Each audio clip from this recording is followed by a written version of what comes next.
ही special force ने गोली चलाने की बजाय शील्ड उठाकर उन्हें रोकने की कोशिश की और यही गलती उन पर भारी पड़ गई। देखते ही देखते हालात बेकाबू हो गए और ज़ॉम्बीज की संख्या हजारों से बढ़कर लाखों में पहुंच गई। कोई समझ नहीं पाया कि ये लोग चंद घंटों में अचानक इतने खतरनाक ज़ॉम्बी में कैसे बदल गए। दरअसल इस खौफनाक कहानी की शुरुआत एक दिन पहले हुई थी, जब ब्रेक के दौरान ह्योन-जू को लैब के कोने से एक अजीब सी आवाज सुनाई दी। आवाज सुनते ही वह तुरंत एक पिंजरे के पास पहुंची, जहां अंदर उसे एक छोटा सा सफेद चूहा दिखाई दिया। जैसे ही उसने हाथ बढ़ाकर उसे छुआ, तभी अचानक चूहे ने उसे काट लिया।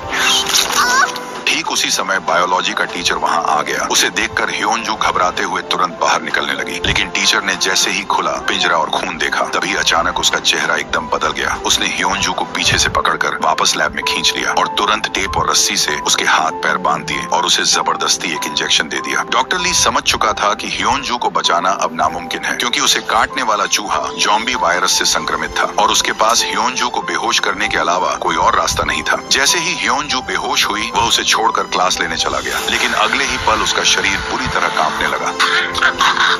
रस्सी के टूटते ही वो लड़खड़ाते हुए वापस अपनी क्लास में पहुंच गई। जब क्लास में बैठे बच्चों और टीचर ने उसे देखा तो वे पूरी तरह घबरा गए। ह्योन-जू ने कांपती आवाज में पूरी बात बता दी। इसके बाद सियोक उसे उठाकर तुरंत मेडिकल रूम की ओर ले जाने लगा, लेकिन रास्ते में उसके कंधे पर पड़ी ह्योन-जू बेकाबू होने लगी। वह लगभग सियोक की गर्दन काटने ही वाली थी कि तभी वे अचानक मेडिकल रूम पहुंच गए। वहां डॉक्टर ने तुरंत उसका टेम्परेचर नापा, जो सिर्फ 29 डिग्री था। डॉक्टर ने तुरंत उसे कंबल ओढ़ाने को कहा, लेकिन ह्योन-जू ने कहा कि उसे बहुत गर्मी लग रही है। तभी उसकी आंखें लाल होने लगी और वह धीरे धीरे अपना आपा खो बैठी। अचानक उसने पास खड़ी ओंजो पर हमला कर दिया। जैसे ही डॉक्टर उसे शांत करने के लिए इंजेक्शन लगाने लगी, तभी अचानक उसने डॉक्टर को भी काट लिया। इसके बाद ह्योन-जू को तुरंत एम्बुलेंस के जरिए शहर के अस्पताल भेज दिया गया। उधर ह्योन-जू के काटने से घायल हुई डॉक्टर के शरीर में अजीब बदलाव शुरू हो गए। काटे गए हाथ में तेजी से सूजन फैलने लगी और उसे धीरे धीरे सब कुछ धुंधला दिखने लगा। जैसे ही उसने आईने में देखा तो उसकी आंखें पूरी तरह लाल हो चुकी थी। अगले ही पल उसका शरीर पूरी तरह कांपने लगा और धीरे धीरे उसकी बॉडी संक्रमित होना शुरू हो गई। तभी अचानक मेडिकल रूम के पास से गुजर रहे 2 स्टूडेंट्स ने उसे देख लिया। उसे अजीब तरीके से खड़े देखकर उन्होंने वीडियो बनानी शुरू कर दी, लेकिन तब तक डॉक्टर पूरी तरह एक खतरनाक ज़ॉम्बी में बदल चुकी थी। अचानक आवाज सुनते ही वह पलटकर दरवाजे की तरफ दौड़ पड़ी, लेकिन वो सीधे दीवार से जा टकराई। लेकिन दोनों फिर भी रिकॉर्डिंग करते रहे। तभी वह डॉक्टर अचानक उठकर सीधे एक स्टूडेंट पर झपट गई। सामने का नजारा देखकर दूसरा स्टूडेंट घबरा गया और डॉक्टर को खींचकर दूर करने लगा, लेकिन उसे बचाने के चक्कर में वो खुद ही अगला शिकार बन गया। ये देखकर बाकी स्टूडेंट डर के मारे जान बचाकर भागने लगे, लेकिन जिस स्टूडेंट को अभी काटा गया था वह अचानक जमीन पर गिर पड़ा और कुछ ही देर में बिल्कुल शांत हो गया। लेकिन थोड़ी ही देर बाद वो फिर से उठ खड़ा हुआ और एक खूंखार ज़ॉम्बी में बदल गया। अगले ही पल वह तेजी से क्लासरूम की ओर भागा और अंदर रह गए स्टूडेंट्स पर बुरी तरह टूट पड़ा। कुछ ही देर में वायरस एक से दूसरे में फैलकर पूरे स्कूल को अपनी चपेट में ले गया। उधर कैंटीन में ओंजो बहुत परेशान थी, क्योंकि सियोक ने उसका प्रपोजल रिजेक्ट कर दिया था। इसलिए चियोंग सन उसे शांत करने लगा, क्योंकि वह मन ही मन उसे पसंद करता था। लेकिन इस वक्त उन्हें बिल्कुल अंदाजा नहीं था कि स्कूल में एक खतरनाक वायरस फैल चुका है। जैसे ही ओंजो दरवाजे की तरफ बढ़ने लगी, तभी अचानक बाहर से भीड़ का सैलाब टूट पड़ा। स्टूडेंट्स जान बचाने के लिए धक्का मुक्की करते हुए कैंटीन के अंदर घुसने लगे। कुछ ही सेकंड में हालात पूरी तरह बेकाबू हो गए और एंट्रेंस गेट लोगों की भीड़ से पूरी तरह जाम हो गया। अंदर घुसते ही लोग इधर उधर भागकर छिपने लगे। ज्यादा देर नहीं लगी कि कांच टूट गया और बाहर खड़े लोग भी अंदर घुस आए। भीड़ के धक्कों से ओंजो जमीन पर गिर पड़ी। तभी अचानक उसने देखा कि उसके दोस्त अब ज़ॉम्बी बन चुके हैं और लोगों पर हमला कर रहे हैं। इसी बीच एक ज़ॉम्बी की नजर ओंजो पर पड़ गई और वह पागलों की तरह उसकी ओर दौड़ पड़ा। डर के मारे ओंजो खड़ी भी नहीं हो पाई और अगले ही पल ज़ॉम्बी उसके बिल्कुल करीब पहुंच गया। जैसे ही वह उसे शिकार बनाने वाला था, तभी अचानक चियोंग सन वहां आ पहुंचा। उसने बिना देर किए ज़ॉम्बी को खींचकर उसे दूर कर दिया। उसने ओंजो को बचा तो लिया, लेकिन तब तक कैंटीन में हर जगह ज़ॉम्बी फैल चुके थे और हर सेकंड कोई न कोई ज़ॉम्बी बनता जा रहा था। फिर भी चियोंग सन ने हिम्मत नहीं हारी और ओंजो को लेकर वो लगातार ज़ॉम्बी से बचते हुए रास्ता बनाता रहा। आखिरकार सही मौका देखकर दोनों खिड़की से बाहर निकलने में कामयाब हो गए, लेकिन बाहर भी हालात खराब थे और छिपने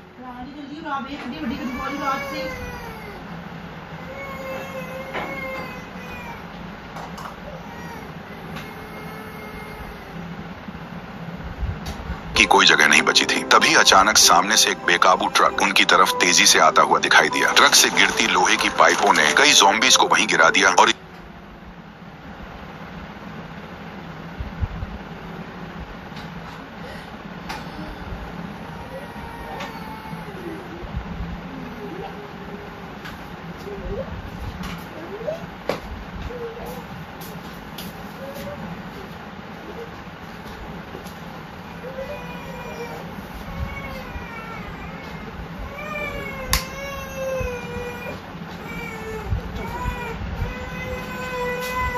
जैसे तैसे खिड़की के रास्ते अंदर घुसे, लेकिन अंदर का नजारा देखकर उनके होश उड़ गए, क्योंकि यहाँ ज़ॉम्बीज़ और भी ज्यादा थे। सोचने का वक्त नहीं था, इसलिए दोनों तुरंत ऊपर की तरफ भागने लगे। लेकिन जैसे ही वे कॉरिडोर में पहुंचे, तभी वहाँ भी ज़ॉम्बीज़ ने उनका रास्ता रोक लिया। अब उनके पास कोई रास्ता नहीं बचा और मजबूरी में उन्हें फिर से भागना पड़ा। तभी ऊपर से भी बड़ी संख्या में ज़ॉम्बी उनकी तरफ आने लगे और दोनों को वापस मुड़ना पड़ा। ओंजो अभी सांस भी नहीं ले पाई थी कि अचानक एक ज़ॉम्बी चियोंग सान पर झपट पड़ा। तभी सही मौके पर ओंजो ने पास रखा फायर एक्सटिंग्विशर उठाया और ज़ॉम्बी पर जोर से स्प्रे करना शुरू कर दिया। कुछ ही पलों में पूरा कॉरिडोर धुएं से भर गया और दोनों इसी का फायदा उठाकर वहाँ से भाग निकले। भागते भागते उन्हें एक क्लासरूम मिला जहाँ कुछ लोग पहले से छिपे हुए थे, इसलिए वे दोनों भी उसी क्लासरूम में घुस गए। अंदर मौजूद सभी उनके दोस्त थे, जिन्हें देखकर उन्हें थोड़ी राहत मिली। लेकिन वे जैसे ही बाहर झांकने लगे, तभी अचानक खिड़की पर एक हाथ दिखाई दिया।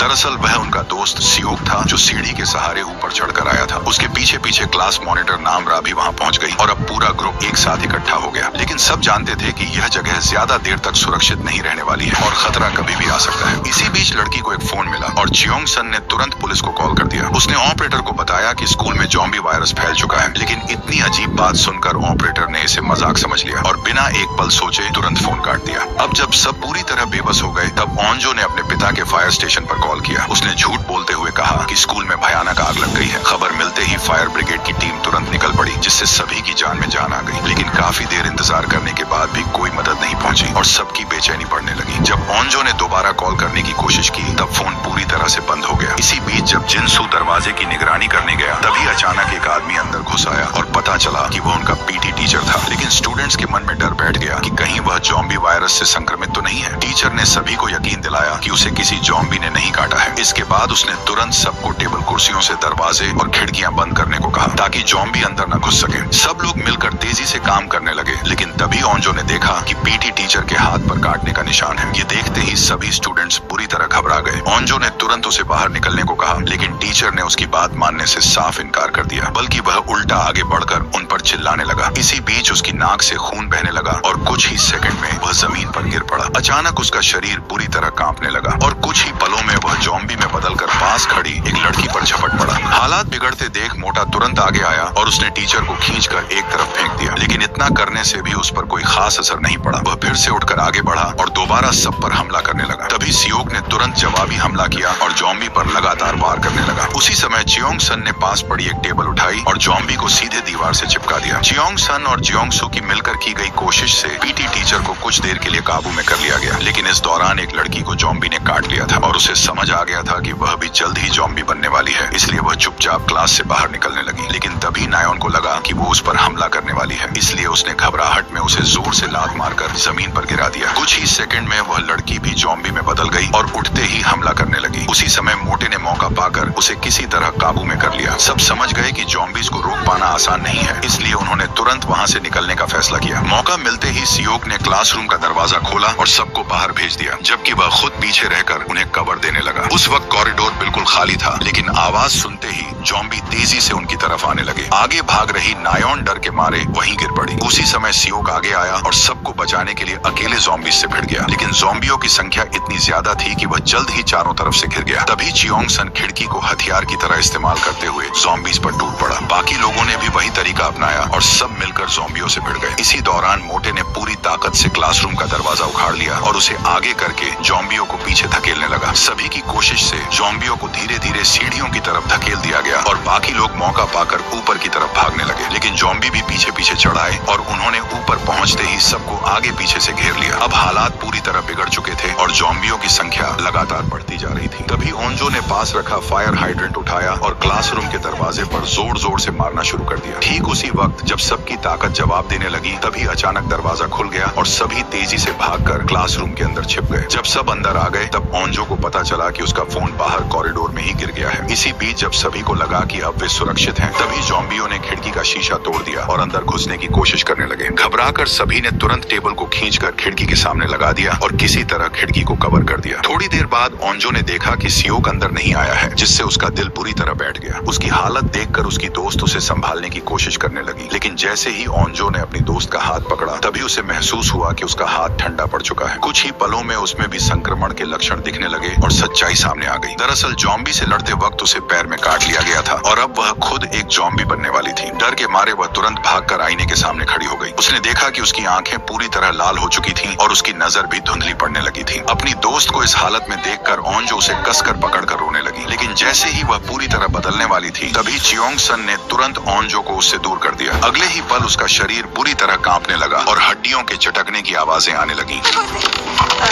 कुछ ही सेकंड में वह ज़ॉम्बी बन गई और तुरंत दोनों पर झपट पड़ी। चियोंग सन ने तुरंत धक्का मारकर उसे दूर कर दिया। जैसे ही वह कुर्सी उठाकर हमला करने वाला था, ओंजो ने उसे रोक दिया। उसी पल ज़ॉम्बी उसकी तरफ झपट पड़ी। चियोंग सन ने बिना देर किए उसे खिड़की से बाहर फेंक दिया, लेकिन ओंजो ने उसे पकड़ लिया क्योंकि वो लड़की ओंजो की सबसे अच्छी दोस्त थी। उसके दिमाग में सिर्फ अपनी दोस्त के साथ बिताए पल घूम रहे थे। चियोंग सन बार बार समझाता रहा पर वह नहीं मानी। मजबूर होकर उसने कुर्सी उठाई और ज़ॉम्बी पर वार कर दिया। आखिर में ओंजो की पकड़ छूट गई और उसकी दोस्त नीचे जा गिरी। अब वह समझ नहीं पा रही थी कि वो चियोंग सन का शुक्रिया करे या उस पर गुस्सा करे, लेकिन वहाँ रुकना अब सुरक्षित नहीं था क्योंकि टूटी खिड़की किसी भी पल ज़ॉम्बीज के लिए अंदर आने का रास्ता बन सकती थी। इसलिए चियोंग सन ने तुरंत खिड़की से बाहर झांककर कॉरिडोर का फायर हॉज अंदर खींच लिया। फिर उसने रास्ता बनाने के लिए हर थोड़ी दूरी पर पकड़ बनाने का इंतजाम किया। सुरक्षा के लिए जियोंगसू ने नीचे जाकर हालात देखने लगा, लेकिन नीचे हर तरफ ज़ॉम्बी ही ज़ॉम्बी थे और तभी उसने देखा कि क्लास टीचर ब्रॉडकास्ट रूम में छिपी हुई है। इसलिए उसने बाकी सभी को नीचे आने के लिए कहा। सब नीचे आ जाओ, ठीक है? और सब लोग एक एक करके फायर हॉज के सहारे नीचे उतरने लगे, लेकिन ओंजो अभी भी दुख में डूबी हुई थी। इसलिए चियोंग सन वहीं रुककर उसे हिम्मत देता रहा। आखिरकार ओंजो ने खुद को संभाला और फिर धीरे धीरे नीचे उतरने लगी, लेकिन अब ऊपर दरवाजे और खिड़कियों को रोकने वाला कोई नहीं था, इसलिए ज़ॉम्बियों का अंदर आना तय था। जैसे ही ओंजो सुरक्षित नीचे पहुंची, उसी वक्त क्लासरूम के दरवाजे और खिड़कियां टूट गईं और ज़ॉम्बी अंदर घुस आए। जैसे ही चियोंग सन नीचे उतरने लगा, तभी अचानक एक ज़ॉम्बी उस पर टूट पड़ा, लेकिन वो किसी कूदकर तीसरे फ्लोर पर फंस गया। उधर सीओ कार्ड रूम में फंस गया था क्योंकि वहाँ हर तरफ ज़ॉम्बी भरे हुए थे। वह एक टेबल के पीछे छिपकर सही मौके का इंतजार कर रहा था, लेकिन जैसे ही वह निकलने की कोशिश करने लगा, तभी उसका हाथ टेबल से टकरा गया और आवाज हो गई। आवाज सुनते ही सारे ज़ॉम्बी उसकी तरफ दौड़ पड़े। जान बचाने के लिए वह तुरंत खिड़की के बाहर लटक गया। तभी उसकी नजर नीचे पड़ी। उसने देखा कि चियोंग सन भी बाहर लटका हुआ है और एक ज़ॉम्बी ने उसके पैर को पकड़ रखा है। चियोंग सन खुद को छुड़ा नहीं पा रहा था, इसलिए सियोक उसकी मदद करने ही वाला था कि ऊपर से ज़ॉम्बी ने उसकी ओर कूद पड़ा। बिना एक पल सोचे सियोक ने छलांग लगाकर फायर होज पकड़ लिया, लेकिन 3 लोगों के वजन से होज टूटने ही वाला था कि सियोक ने फिसलते ही ज़ॉम्बी को लात मारकर नीचे गिरा दिया और दोनों जैसे तैसे ब्रॉडकास्ट रूम तक पहुंच गए। लेकिन अंदर पहुंचते ही हालात फिर से बिगड़ गए। नायोन अचानक गुस्से में जियोंगसू पर भड़क उठी और देखते ही देखते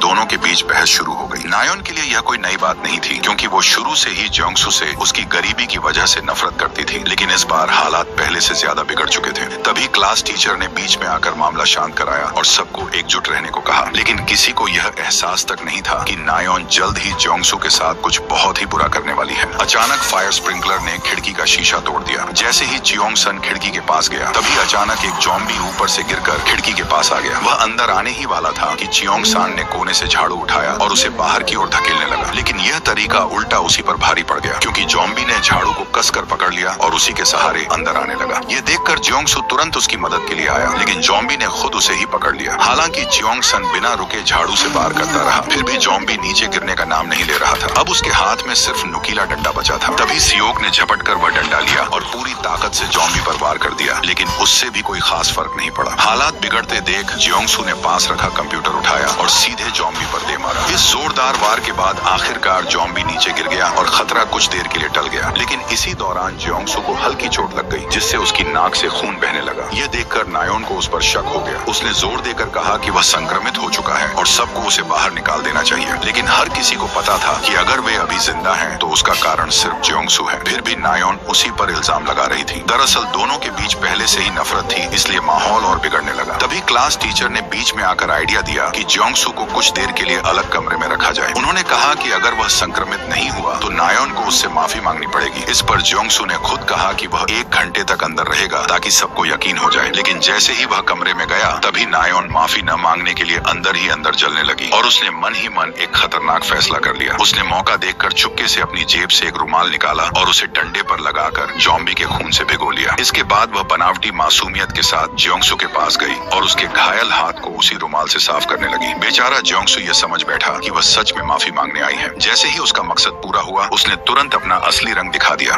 फिर से हरामी पंथी पे उतर आई है ना तुम? क्या सोचा मैं माफी मांगूंगी? बाहर खड़े लोग यही समझ रहे थे कि दोनों के बीच सब ठीक हो गया है, लेकिन अचानक जियोंगसू दौड़ता हुआ बाहर आया और उसने पूरी सच्चाई सबको बता दी। उसकी बात सुनते ही सब भड़क गए और नायोन को माफी न मांगने पर डांटने लगे। फिर भी वह बिना कुछ बोले खड़ी रही, जैसे उसे कोई फर्क ही न पड़ा हो। उसके मन में बस यही चल रहा था कि जल्दी से जियोंगसू ज़ॉम्बी बन जाए ताकि सबको लगे कि वही सही थी। और कुछ ही देर में वही हुआ। जियोंगसू के शरीर में संक्रमण फैल गया। धीरे धीरे उसकी नजर धुंधली होने लगी और वह खुद को संभाल नहीं पाया। सभी लोग उसे लेकर दुखी तो थे, लेकिन डर के कारण कोई भी उसके पास जाने की हिम्मत नहीं कर रहा था। सिर्फ जियोंग सन ही उसे संभालने के लिए आगे बढ़ा, लेकिन जियोंगसू को पता था कि वह जल्द ही ज़ॉम्बी बनने वाला है। इस डर से कि कहीं वह खुद पर काबू खोकर उसे नुकसान न पहुंचा दे, इसलिए वह तुरंत पीछे हटकर दीवार के पास चला गया। तभी नायोन ने चिल्लाकर उसे बाहर जाने को कहा। ये नजारा देखते ही सभी की आंखों में आंसू आ गए, लेकिन कोई चाहकर भी कुछ नहीं कर सका। तभी टीचर ने उसे रिकॉर्डिंग रूम में जाने के लिए कहा ताकि बाकी लोग सुरक्षित रह सकें। जियोंगसू खुद को रोकते हुए धीरे धीरे वहां जाने लगा ताकि किसी को नुकसान न पहुंचे, लेकिन वायरस का असर बढ़ते ही उसे अजीब अजीब आवाजें सुनाई देने लगी। अगले ही पल उसका शरीर पूरी तरह कांपने लगा और वह पूरी तरह एक खूंखार ज़ॉम्बी में बदल गया।